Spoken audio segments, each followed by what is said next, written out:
बच्चों, जैसा हम जानते हैं हम सब लोग कि इस समय समर वैकेंसीज चल रही हैं।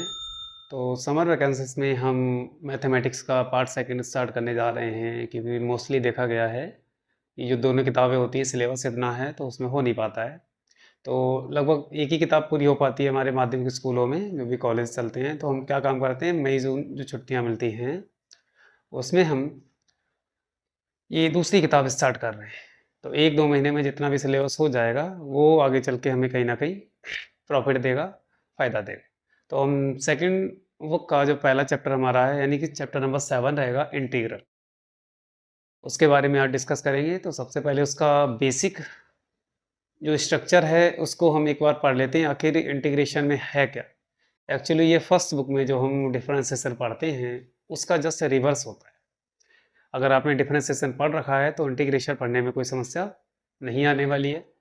तो इंटीग्रेशन चैप्टर 7 है इंटीग्रल। सिंबल हमारे पास इस तरह का रहता है, ये इस तरह का बनाते हैं, ऐसे आप देख लीजिए एक बार, यूं आसान है, ये सिंबल रहेगा। डेफिनेशन क्या है, डेफिनेशन में देख लीजिए, integration is a reverse process of differentiation, यानी कि डिफरेंशिएशन का जो जस्ट रिवर्स होता है वो हमारा कहलाता है integration. That is anti derivative of derivative, यानी कि डेरिवेटिव का भी एंटी डेरिव होता है। फॉर एग्जाम्पल के लिए देख लीजिए, अभी फर्स्ट बुक में हम डिफरेंशिएशन पढ़े हैं डी ओवर डी एक्स। अगर कहीं पे लिखा हुआ है इसका मतलब ये है हम उसमें क्या कर रहे हैं, डिफरेंशिएशन कर रहे हैं। D over D x sine x का होता है कॉस एक्स, ठीक है। और इसी फलन का अगर हम इंटीग्रेशन कर दें तो उसकी जो ओरिजिनल फंक्शंस होता है वो हमें प्राप्त हो जाता है। कहने का मतलब है अगर हमें डेरिवेटिव दे रखा है तो हम इंटीग्रेशन के तहत उसका ओरिजिनल फंक्शन फाइंड कर सकते हैं। अब हमने इसका क्या कर दिया, इंटीग्रेशन कर दिया, इंटीग्रेशन का साइन लगा दिया और आगे dx लगा दिया, इसको ब्रैकेट में बंद कर दीजिए इस तरह से।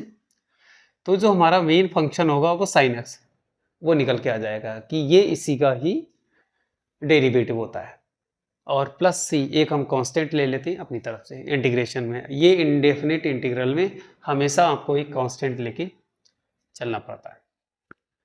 इसके बाद इसका एप्लीकेशन क्या है, एप्लीकेशन जो है अगला जो चैप्टर आएगा उसमें पढ़ेंगे, लेकिन हाँ तब भी बता देते हैं कि एप्लीकेशन क्या है, to find area under a curve within a given interval, यानी कि किसी भी कर्व का एरिया फाइंड करने में इसकी हमें ज़रूरत पड़ती है, जो भी बाउंड्री कंडीशन दे रखी हूँ। जैसे लाइक है जी, हमारे पास साइन ग्राफ है, y बराबर साइन एक्स का ग्राफ है। आपको किसी पर्टिकुलर इंटरवल में कह दिया जाएगा कि इसका एरिया निकालिए। मैंने यहाँ से लेके यहाँ तक का एरिया सेट कर दिया, यानी कि यहाँ से यहाँ तक का एरिया फाइंड कराएंगे तो वो हम किसकी हेल्प से निकालेंगे, इंटीग्रेशन की हेल्प से निकालते हैं। उसके बाद मेन फिर आता है हमारा ज्योमेट्रिकल मीनिंग, यानी कि ज्योमेट्री में इसका इंटीग्रेशन का वास्तव में हमारा क्या मीनिंग है। तो इसको देखने के लिए एक हम एग्जांपल लेते हैं। कोई हमारे पास है, लेट एफ एक्स हमारा फंक्शन है बराबर 2x, इसका हमें इंटीग्रेशन करना है। तो पहले आप इंटीग्रेशन कर लीजिए।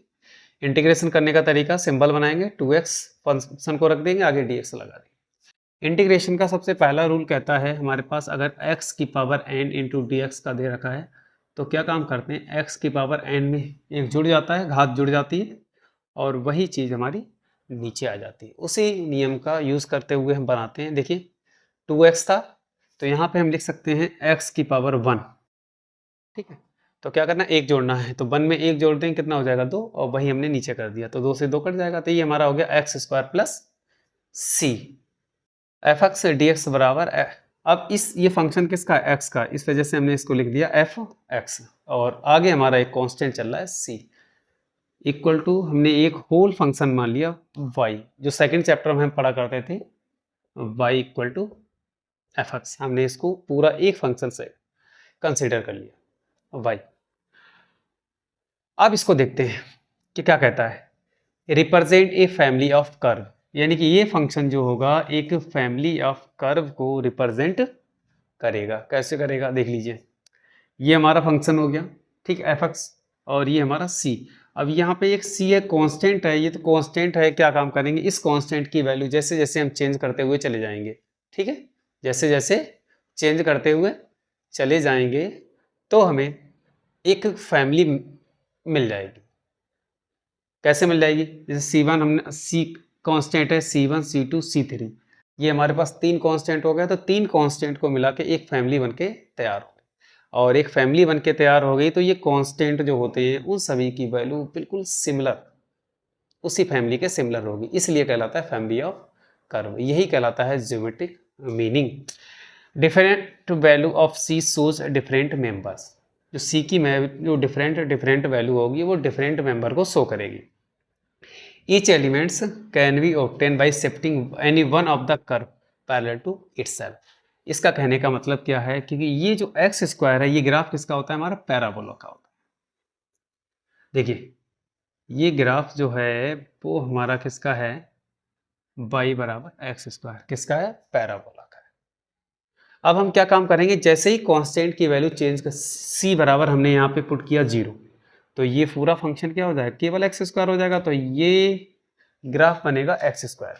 अब अगर हमने c की वैल्यू 1 रख दी सपोज दैट, तो ये ग्राफ हो जाएगा हमारा एक्स स्क्वायर प्लस 1, यानी कि बाई एक्सिस पे इस ग्राफ को 1 पोजीशन पे शिफ्ट कर दीजिए। अभी तो 0 पे था, अब 1 पे शिफ्ट करेंगे, तो 1 पे शिफ्ट करेंगे तो ये ग्राफ इस तरह से बन के तैयार हो जाएगा, एक्स स्क्वायर प्लस 1। ऐसे इसकी 2 वैल्यू रखेंगे तो 2 पॉइंट पे शिफ्ट करना पड़ेगा, 3 रखना पड़ेगा तो 3 पे शिफ्ट करना पड़ेगा। तो वही कहने का मतलब है कि अगर ईच एलिमेंट यानी इसका प्रत्येक element can be obtain shifting any one of the curve parallel to itself, यानी कि इस कर्व के पैरेलल अगर शिफ्ट करके हम कोई ग्राफ बना लेते हैं तो वो कहलाती है family of curve. This shows geometrical interpretation of indefinite integral. यही हमारा ज्योमेट्रिक मीनिंग रहेगा। तो thank you and have a nice day.